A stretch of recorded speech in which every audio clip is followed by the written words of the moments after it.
Hello everyone, welcome to my channel.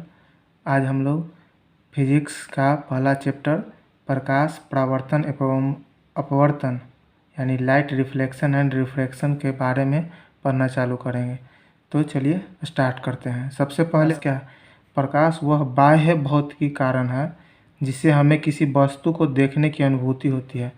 प्रकाश बाहरी भौतिकी कारण है जिसके कारण हम किसी वस्तु को देखने की अनुभूति होती है। जैसे में अगर हम लोग किसी अंधेरे रूम में रहते हैं तो कोई भी चीज़ हमें दिखाई नहीं पड़ता है, और जब हम लोग लाइट जलाते हैं तो वही चीज़ हमको दिखाई देने लगता है। क्यों दिखाई देता है? क्योंकि लाइट उस की जो वस्तु हमको दिखाई देता है उस पर पड़ता है और वहाँ से लाइट रिफ्लेक्ट होकर हमारी आँखों तक आता है, जिससे हमें वह वस्तु दिखता है। आगे है, इसी का प्रकाश के बारे में 2-3 और है जो बहुत ही इम्पोर्टेंट है, एग्ज़ाम में पूछा जा चुका है। इसमें प्रकाश ऊर्जा का एक रूप है। यह हमेशा सीधी रेखा में गमन करती है। प्रकाश हमेशा सीधी रेखा में गमन करती है। निर्वात में प्रकाश का वेग 3 × 10⁸ मीटर पर सेकंड होता है। यह एग्ज़ाम में 2 बार पूछा जा चुका है। निर्वात में प्रकाश का वेग कितना होता है? तो 3 × 10⁸ मीटर पर सेकंड। प्रकाश एक विद्युत चुंबकीय तरंग भी है। प्रकाश क्या है? विद्युत चुंबकीय तरंग भी है। अब क्वेश्चन ये भी पूछ सकता है कि प्रकाश एक ऊर्जा है, इसको कैसे स्पष्ट करना है, स्पष्ट कीजिए।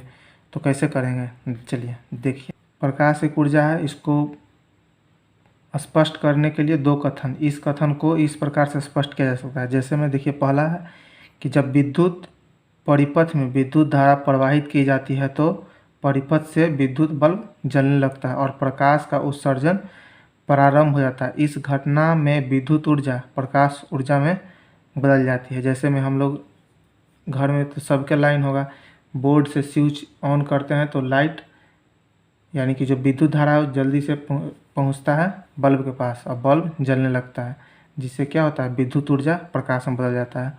एक और है, फोटोग्राफी कैमरा से फ़ोटो खींचते समय जब प्रकाश की किरणें फोटोग्राफिक प्लेट पर पड़ती है तो प्रकाश ऊर्जा रासायनिक ऊर्जा में बदल जाता है।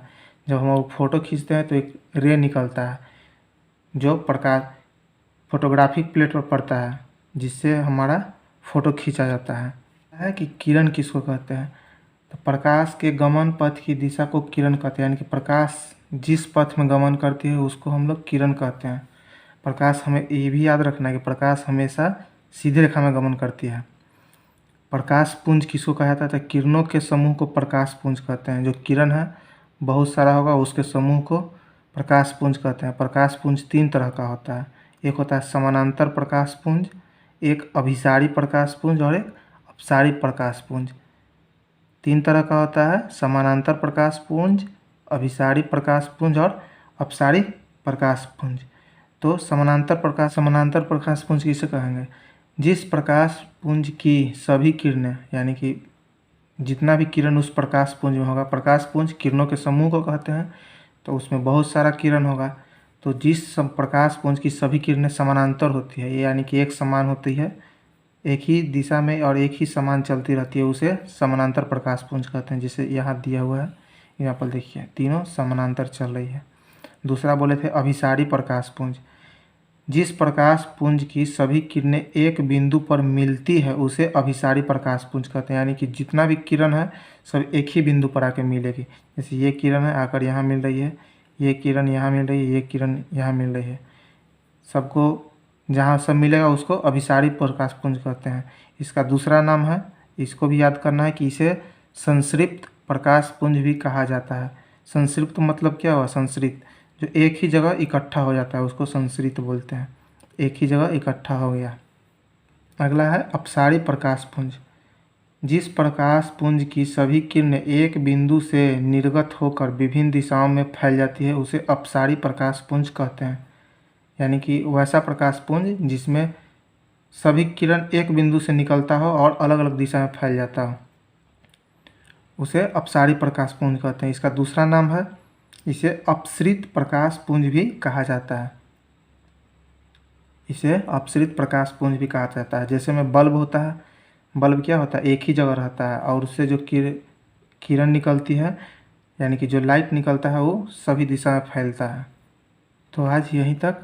अगर वीडियो आपको अच्छा लगा हो तो लाइक करें, चैनल को सब्सक्राइब करें और दोस्तों के साथ शेयर करें ताकि वो भी इसका फ़ायदा उठा सके। तब तक के लिए धन्यवाद।